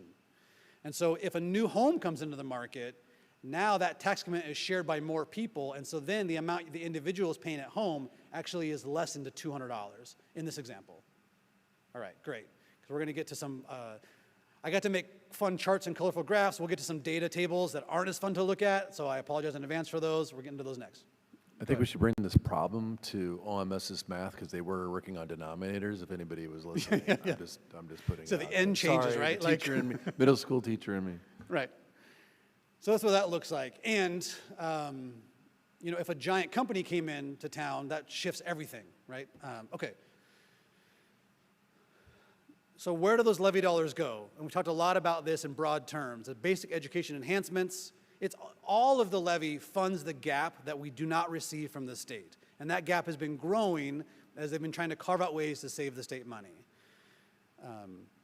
So athletics and activities, those have never been covered by the state. Utilities, insurance, other material supplies, operating costs that aren't fully covered by the state, all those are made up by the levy. And so what that looks like in a little more detail, not exhaustive detail, is safety and security, nurses, mental health services, counselors, teachers, paraeducators, curriculum. Curriculum is so expensive, only gotten more expensive, and the amount we get for it has grown just a slight bit every year. It's not keeping up. Nothing's keeping up. With athletics and activities, it's all the athletics, arts, drama, music. I was shocked when I came in that first day and I walked through, we had a pool. It's just really impressive. All that stuff is made possible locally by the levy. Utilities, we talked about insurance, maintenance, custodial supplies, and all of the reductions that would happen if a levy fails are avoidable. These are all avoidable reductions as long as a levy passes. The things that we can't make any reductions to are utilities or insurance. Those things don't get cheaper. And also, we've talked about this before too, it's a little complicated, but now the state has moved some deck chairs around and say we're fully funding special education. Well, the offset that we were funding from the levy is just a swap. So that offset is still a required cost somewhere. So what that would mean is that if we failed the levy, it's over $10 million, and so the cuts have to come, again, mostly from staffing, because that's what these programs are. We're a people business. That's what makes the difference in kids' lives. So I want to walk through that. All right, so now we're going to go through 3 different scenarios that you guys can think through as options as we move towards a February levy. There are probably an infinite number of options, but these are the 3 main scenarios that districts are looking through at. So this first one is we're collecting $8.2 million next year. What does it look like if we keep the amount the same? And so, of course, as assessed valuation increases, keeping the amount the same drives the tax rate down. It's just an inverse relationship. That's what happens. The problem with keeping the amount the same is that no other costs are staying the same, and they haven't been staying the same. And so if you think back to that slide about how we were collecting roughly $7 million in 2015 and then dropped down, like we've not caught up with where we should be already. Like the 2015 number of 7.125 would be like $9 million in today's dollars. And so we're kind of a little behind already. So but it's an option that districts are evaluating is scenario 1. The other thing I want to walk through in this slide is the assessed valuation growth is kind of in the middle of the slide. It starts off at 12.3%, and it goes down to 3.79 for next year. I also want to thank the county. They gave me preliminary assessed valuation numbers. They don't have to do that. I was really grateful, so I can make some of these calculations. I should probably put an asterisk there because they, of course, are subject to change. So our last handful of years, from 2018 to 2026, our assessed valuation growth is more than 9%. And so some districts are saying, great, our trend is 9%, we're going to project out a 9% growth. That is too aggressive for me. And so all of these models are built off 5%, which feels much more conservative, much more realistic. And so with all these calculations, it's based off assessed valuation growing at 5%. All right. I guess just real quick, we have years, we have assessed valuation. That TAV is timber assessed valuation, which I'll be honest is new to me. I come from an arid desert climate, so we didn't get any timber valuation, assessed valuation, so it was nice to see. And then the total AV, and then the growth rate, what the EP&O levy had been, and what that tax rate had been. So even in 2018, it was $4.06. The other thing important is we also have a bond tax rate, right? There's more than just one local tax. In 2017, the voters approved a bond, and that tax rate is also being driven down. And so we'll talk about what that means for the levy as well in a couple slides. Scenario 2 is the most common kind of strategy, and that's keeping the rate the same. And the idea around that is creating predictability for our taxpayers. So the rate next year will be $2.25. If you keep that rate the same, that generates 8.6 million, 9 million, 9.5 million-ish, but the rate stays at $2.25. So it creates a predictable level for our taxpayers. And the final one is, what does it look like if you go to the new levy maximum? So in 2017, we're at $4.53. Now it can only be $2.50. What does that look like? So that generates 9.5 million, 10 million, and 10.5 million. And that's just the amounts that are generated based on those different tax rates. So those are type of the three main scenarios that districts are looking at: keeping the amount the same, keeping the rate the same, and maxing the rate. The research has shown that maxing the rate doesn't have a big difference. It's just a lot more about the messaging. I'm not advocating either way. I'm trying to provide as much data as possible so you guys can make an informed decision. So that's a lot of data on a lot of slides. I tried to pull it all together a little more succinctly and then pull out that state match of what we're supposed to be getting, projected to get over the next 3 years, and what it means for the average valued home in the Shelton School District, which is a little less than $400,000, about $400,000. So again, this is not a new tax. So scenario 1 is $72 per month, but that's not new. People are paying something similar to that already. Scenario 2, which is keeping the rate the same, is $75 a month for the average home. And if you maximize the levy, it'd be $83 a month. Question? Okay, great. Sure, I got one more slide because we brought this up earlier. The bond rate is being driven down over time, and so that actually impacts the overall tax rate that folks are paying. And so the actual increase over the 3-year levy is not the same as if you didn't have those rates dropping. And so comparing scenario 1, 2, and 3 to what people will be paying next year, scenario 1 would be $1.55 less a month. Scenario 2, which is keeping the rate the same, would over the life of the levy will be $9 more a month. And scenario 3, which is maximizing the levy, would be less than $17 a month. So that was a kind of a tricky. Oh, and the folks at home have a different slide because I couldn't get it to Diedrich in time. And the reason it changed is because I did it wrong. And I compared scenario 2 to scenario 1, scenario 1 to scenario 2, scenario 3 to scenario 2. Super complicated, didn't make any sense. So I scrapped that at like 5:30 and made this slide. So I apologize for the folks at home. Okay, that was a lot of data relatively quickly. Normally it would be a work session. It'd be a lot slower, I think. So the key takeaways from all of this are these.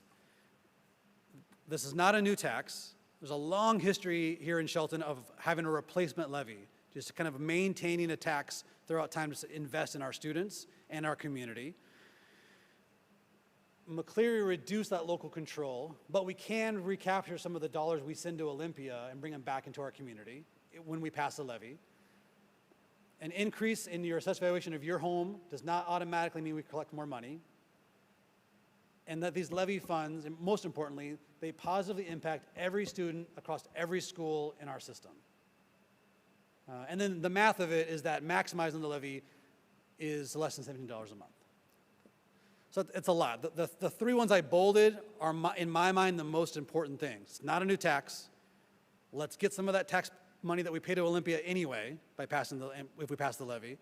And it really impacts every student. And it's such a high dollar amount. I know I've said the word catastrophic maybe so many times it's losing its meaning, but losing more than $10 million in a district our size, any size, is just catastrophic. It's really hard to come back from. So with all of that, I think I'm at this section where I ask, what questions do you have for me? Thank you. I know there's a lot of data, but maybe it's because I've stared at it a lot for the last few days. Yeah. It makes a lot of sense, so thank you. Sure. And I would encourage anybody who's listening online or watching post-meeting, this will be available. And not only will we post this online, but my email address is on there. If anyone wants to talk more details what this looks like, I am happy to get into the weeds with anybody who wants to do it. Because I think it's easy to misunderstand how levies and bonds and all that. You did a great job walking through those. Yeah, I'm going to ask thank you. something you said a couple of times. If we don't pass the levy, not only do we not get the tax money, but we also lose the $3 $1 million in local effort assistance from the state. Right. Yeah, So you don't get your local money, you don't get the state money that's right. combined. They kind of do kind of a matching program, and when you would need it the most, you don't get any of it at all. Okay. So that's just how the system works. And looking at the numbers for the 3 scenarios, Yeah. if we stick with the number one, we're on trajectory hopefully to be out of binding in a couple of years.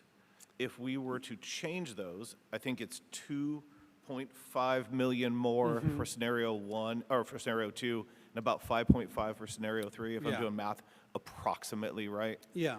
Does that get us back on track at an expedited rate? If that makes sense. Battling back from a negative fund balance, we've talked a lot about how it's a multi-year process. When we were forecasting and building that plan, it was probably more around scenario 2, because that is kind of the best practice to keep the tax rate level over time to create that predictability. If you did scenario 1, it would make it take longer. It's not that scenario 2 would be faster, it's that scenario 1 would actually be longer than we've initially planned. Then could we say scenario 3 would be faster? Scenario 3 would be faster.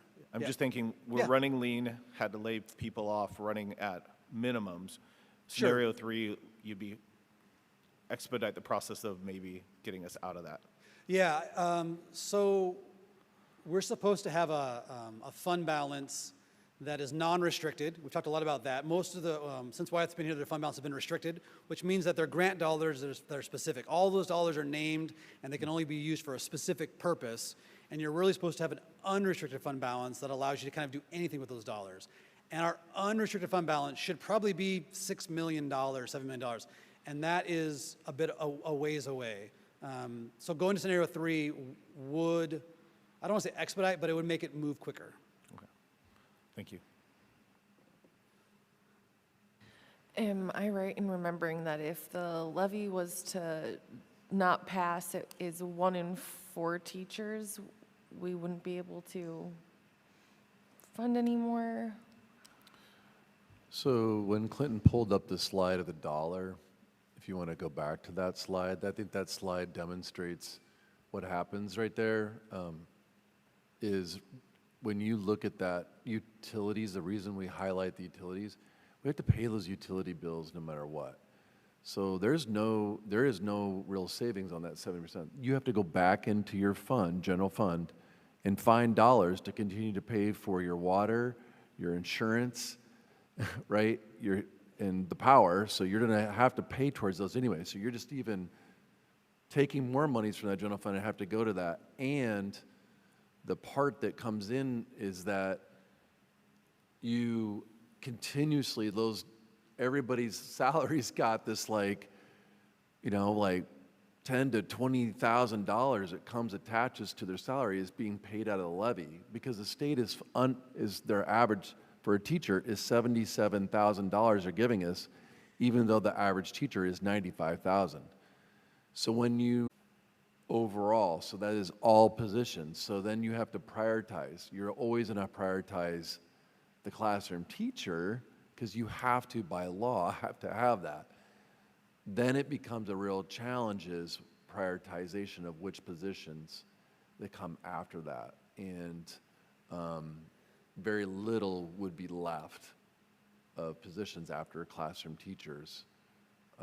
And so a lot of other things we would not be able to afford. If you, as we like to say, if you thought 2 million was a lot, 10 million, you can understand what that becomes. You can think of the scale of that.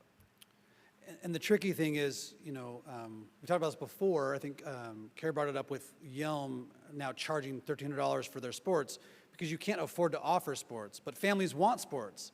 So if you can't figure out a way to offer it, then they pull their kids from your district and go to a district that it has sports, which then reduces your FTE, which reduces your revenue, and it just becomes this cascading failures down the system.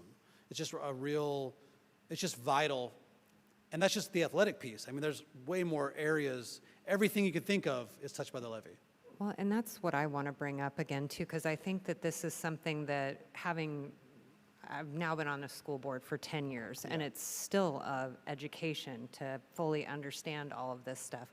But I think that what some of community members don't understand is that the school district gets paid on a prototypical model that is not the amount that is actually in place to educate the students in your school. You don't get enough funding for custodians, you don't get nurses, you don't get enough funding for teachers, and so all of that does come out of whether or not your community passes a levy.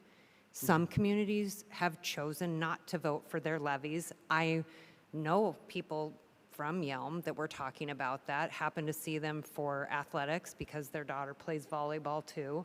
And yes, they said they lost all of their clubs, all ASB. They have to transport their students if they're wanting to do athletics to any of those things. They can only have a certain amount of athletics that the community is willing to support or get funding for. And that was really eye-opening.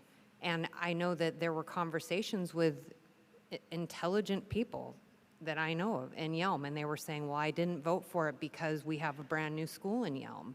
It's a beautiful building. Well, that was a bond. Right. That's not your levy Completely that different. continues with the other part of it. So it's hard to sometimes fully understand the impact of these things.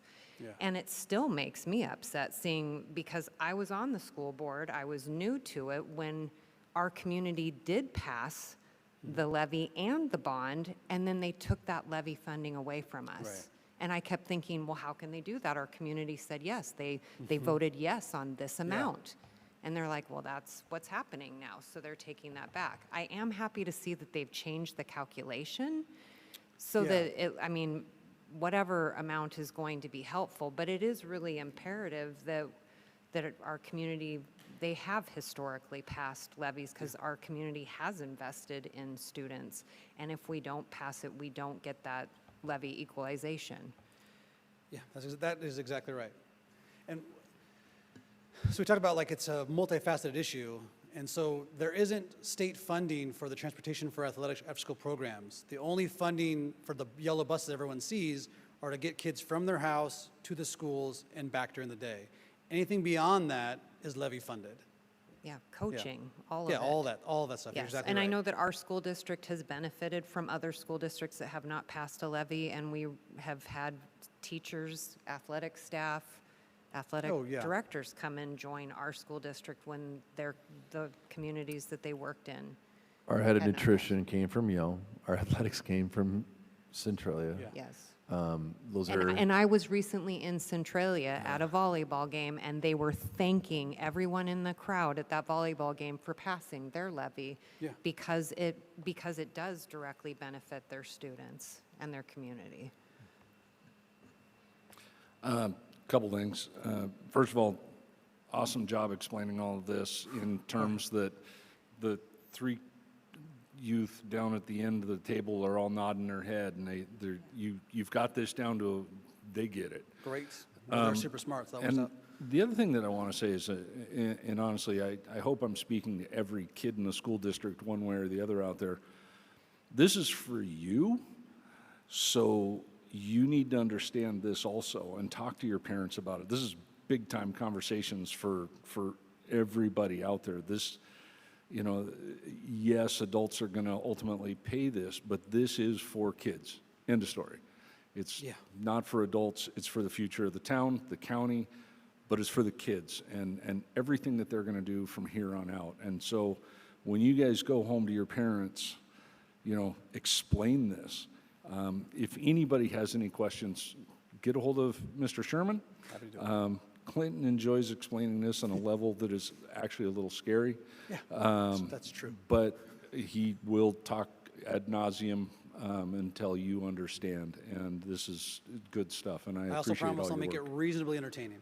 Yep. I also want to say that I think that's a great point. If you grew up in the Shelton School District, you benefited from the community passing levies because this town is way longer than the 25 years I grabbed of passing levies. So if you grew up here, they've always passed a levy for you. Can I echo or ask a question here? Yeah. People had frustration last year with budget cuts and how we got there. If that's still a sticking point, you're inviting those questions as well. How did we get here? What are we Yes. doing? All of those questions, you're saying give them to you, right? Any questions, and even any weird like whatever rumors, whatever you're hearing that feels weird or you Yeah. want some clarity around, we are happy to provide those contexts and answer those questions, 100%. Yeah, thank you. Of course. I got nothing else. Great. Thank you very much. You're welcome. All right, student reports. We're going to start with Cedar and Allen. What do you got? Yeah. So, I don't know if it was possible, but I think there might be a picture coming up over on the screen. I'll give it a few, yeah, there we go. There we go, there it is. So yeah, so as I've announced at the last school board meeting, tomorrow is the Cedar High School Haunted House / Bake Sale. The theme is flesh and wire. Depending on how old you are, will scare you a lot or a little bit. It's gonna be from 5 to 8:30 p.m. over at the Old Mountain View Gym right in front of this building, and it's gonna be a great time. I've been helping set it up. Right before this meeting, I was actually setting up directly after school. Started setting up until this meeting started, so I'm a little tired. And yeah, it's gonna be a great time. We're gonna have some baked goods. This is all being put on by seniors. And we've been getting a lot of help from the school group Friends of Cedar. It's a nonprofit organization that was formed at Cedar High School by teachers and community members who are interested in giving us a little bit more support. So yeah, the bake sale is specifically to raise funds for us seniors so we can do other fun stuff, more events like this for the community, as well as fun things for ourselves, you know, a little bit of 50-50 in there. And apart from that, other than it's going to be, you know, best haunted house you've ever been to, apart from that, we also had a senior field trip today to Evergreen, and that was sort of the Shelton Promise. So all of our seniors got to go to Evergreen and learn more about it.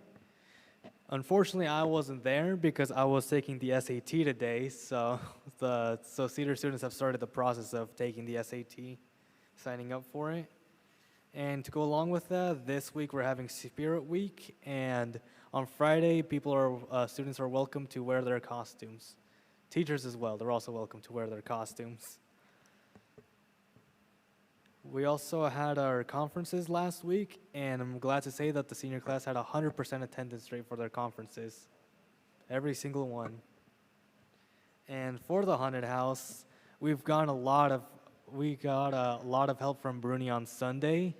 He came here to help us out, to help us set up, brought some supplies for us, and we had a great time.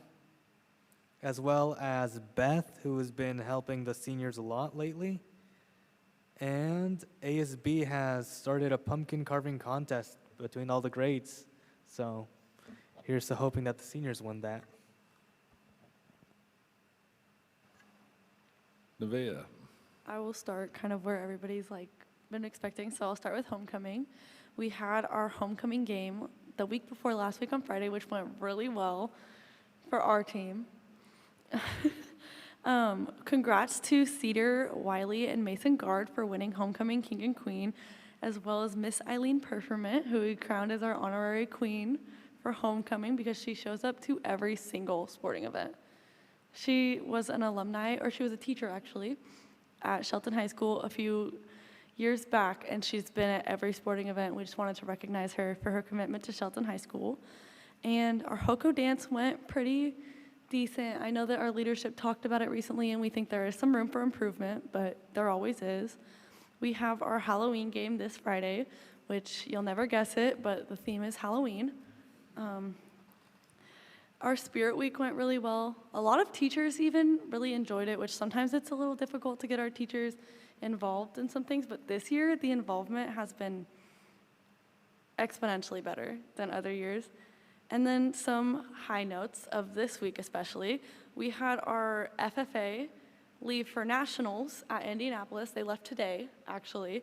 And we had our own SHS student who was a state delegate to go to nationals, and he was actually taken completely for free. It's Lane Stoney, and he is the president of our chapter office and our district office, and our state chose him to go, and he was the only child picked from Washington to go to nationals. So he went completely for free. They're putting him up in a hotel, all that stuff. It's really awesome. Bowling had their first meeting, so our winter sports are starting to kick off. Basketball tryouts and other winter sports are fast approaching. We have a Veterans Day Assembly that's coming up on Wednesday the 12th, so if any of you guys are veterans or if you just want to come and obviously show respect to our veterans in the community, and we're going to highlight some of our teachers and staff who are veterans. We have our Honor Society induction coming up here pretty soon. We've sent out letters to all of our juniors who have qualified to be in our Honor Society, so that's really exciting. I know I'm excited. I get to light the leadership candle, so that'll be pretty neat. And I also wanted to thank all of our teachers and staff that helped out with conferences.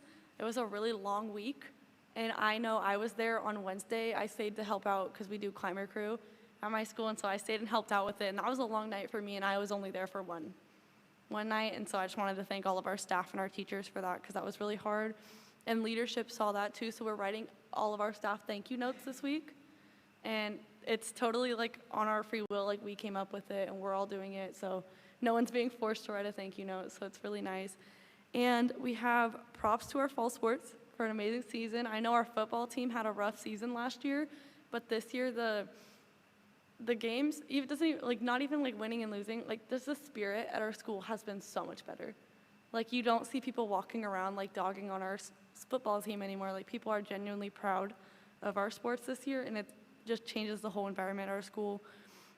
We have our Shelton DECA, which, I mean, I'm the president of it, so I have to mention it, but we are going to our first conference this November, and we're taking 38 students, which is actually a really big record because it's like a public speaking and business conference, so it gets so many people out of their comfort zone, and it's mostly freshmen that are going, which is really impressive because it's really hard to get freshmen to want to do these kinds of things. And then we had our trunk or treat that we were gonna have this Friday. It's actually changed. We're just gonna hand out candy at the football game. I know that you guys were wondering about that, so I wanna let you know. We had soccer senior night, which was really amazing. I know our soccer team has worked really hard this year. I know volleyball, they're tomorrow? Yeah, okay.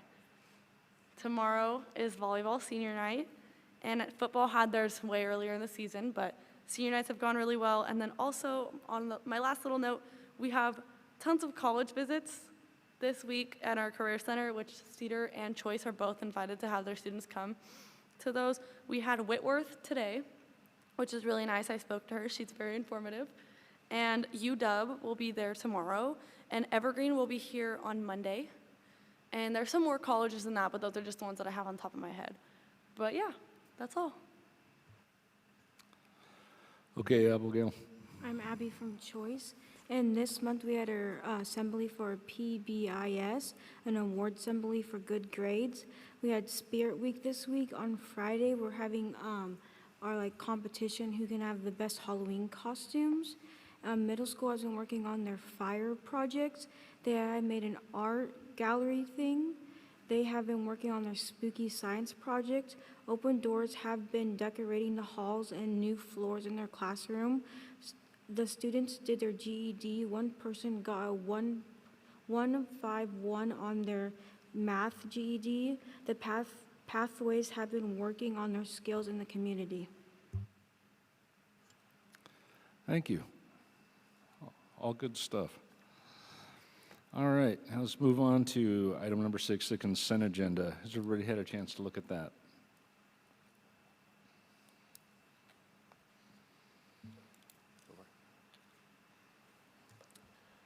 Go for it. I would take a motion. I motion that we adopt the consent agenda. I second the motion. All righty, all in favor? Aye. Okay then. Item number 7, discussion and action items. This would be 7.01, the proposed revised policy number 2195, the academic acceleration. Adrian Minery.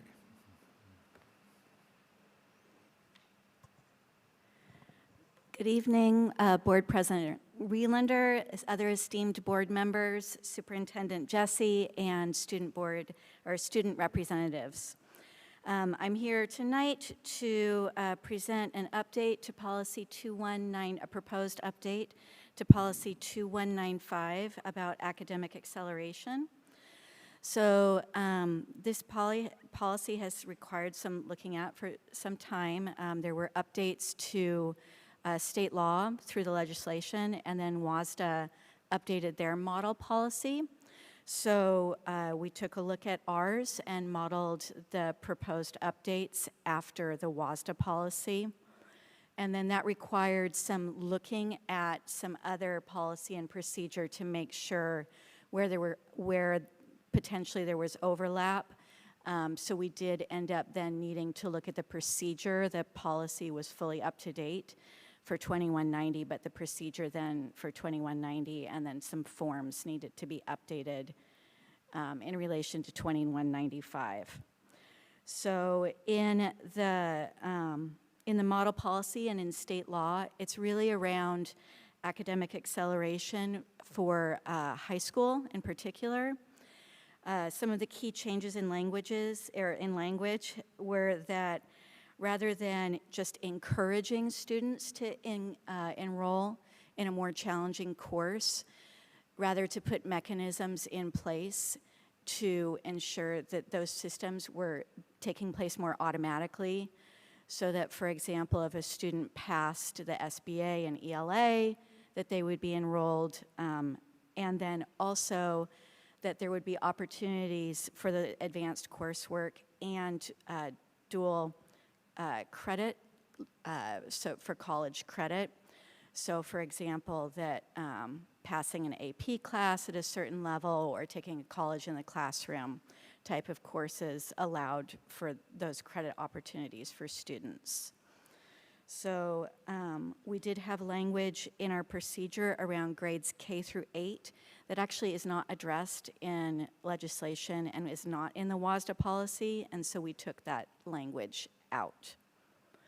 And then you have those in front of you, and updated, like I said, the procedures to make sure that those then followed the policy. So opening it up, this is the first read of this policy update to see if there's any questions from the board.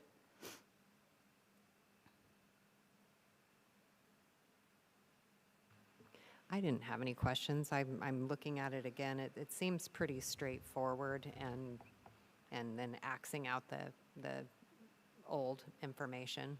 Mm-hmm. Yeah, everything that I've seen in it, it just seems to be updates to state law and such, so. I think that's what we were trying to do, so. Right. Anything? Okay. Okay. Well, I'll be back for the second read in 2 weeks, so thank you. See you then. Okay. Okay. With that, we'll move on to board member comments. We'll start at the end with Mr. Dale. Yeah, thank you. They're not here, but thank you parents and students that came out here. That is really one of the highlights of board meetings right now, to get to hear from the different schools and students and to see all of the good things that are happening in our community. Thank you to all of the teachers and staff last week. I know it was conference week, and I am married to a teacher, and I know that conference week is a very long week, so I appreciate all that effort that went into this last week. Thank you, school representatives. You guys are doing a great job. Love hearing that. And I know we just talked about it for a long time, encourage anybody with the budget and with this levy, if you have questions, reach out to a board member, reach out to anybody at the district level. Please ask your questions. We don't know all the answers necessarily, but we'll make sure you get those answered. Thank you. Yes, I'd also like to thank all the families and brave students that came out here to talk today.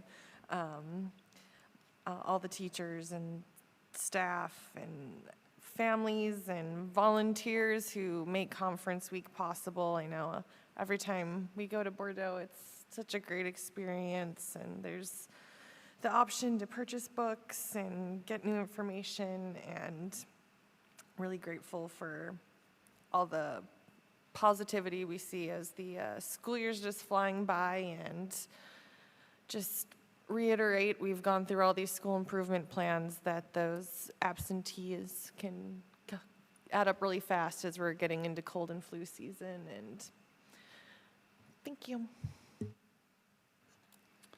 Ms. Davidson. I actually have a lot of things. But yes, and thank you three for your student reports. I love hearing about what's going on in your school. And Alan, I even saw a video of you on social media talking about the haunted house. And I really was disappointed because the volleyball senior night is tomorrow night. So I apologize. I would love to see all this effort that you're putting in over there. So I'm sorry to miss that.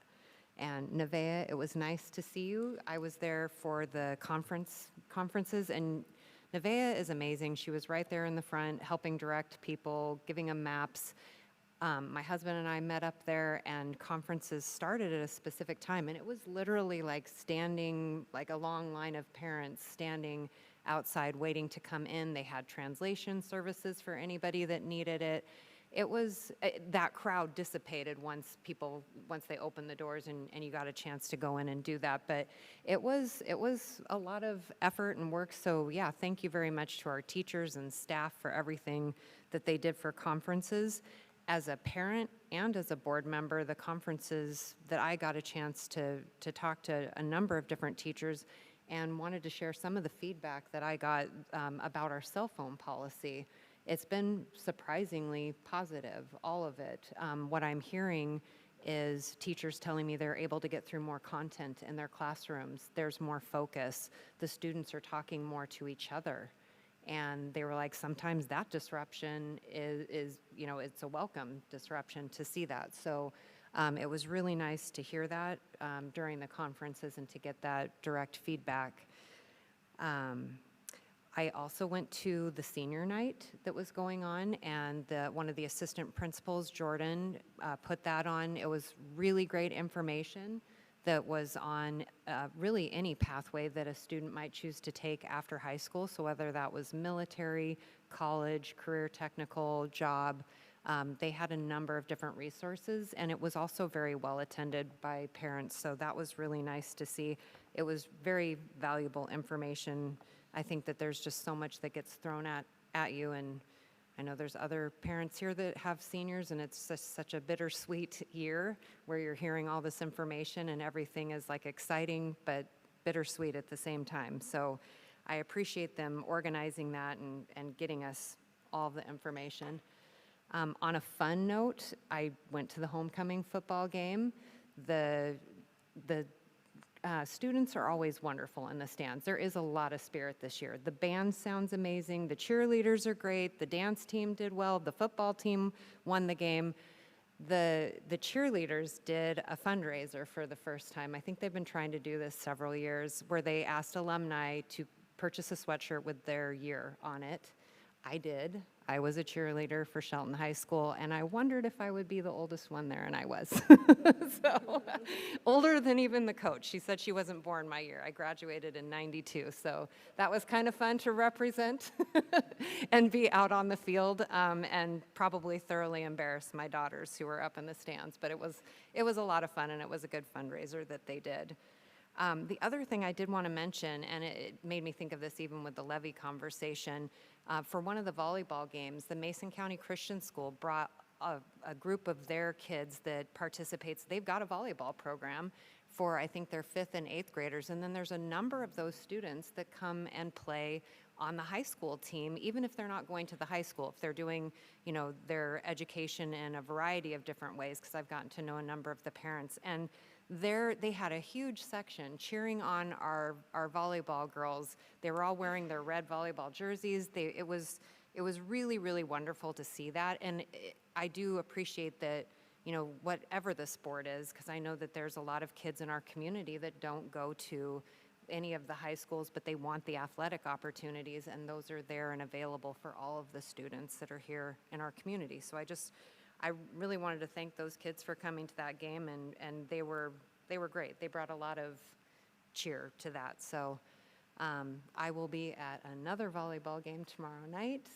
It's still going on, but yes, it's exciting. We're getting to the point where fall sports are kind of wrapping up, and now there will be a lot of other things, but it's all good. And really appreciated the improvement plans tonight, and just the students that got a chance to come up and present to us. I love that part. That's it for me. All right. Not a ton left. One thing I do want to shout out to Gretchen Meskala, or Meliska, our CTE director, was the Outstanding Administrator of the Year by the Washington Association of Career and Technical Administrators. So good job there. I will definitely be buying some pumpkin sugar cookies. I assume they'll be there at the thing. It's been a lot of fun to watch sports this year. Football, it was also at the homecoming. Director Davison did an awesome job. She does still have moves, and it was a win-win if she did embarrass her kids. Kind of bring it down a little bit with everything going on in the world. With all the good things that are going on here, we are going to run out of food at SNAP and a couple of other programs like that. So if you have the chance, you have something extra on your pantry, get it into the food banks. Hungry kids don't learn so good. So anything that you can do to help. I know that on social media there was a call out by the school nurses for toiletries and those sorts of things. If you can get them in, they're not taking clothing right now because of lack of room for storage. But anything helps. So with that, I'm pretty much done. I would take a motion for an adjournment. I motion we adjourn. I second the motion. All in favor? Aye. Aye. All right. 1956, we're out of here.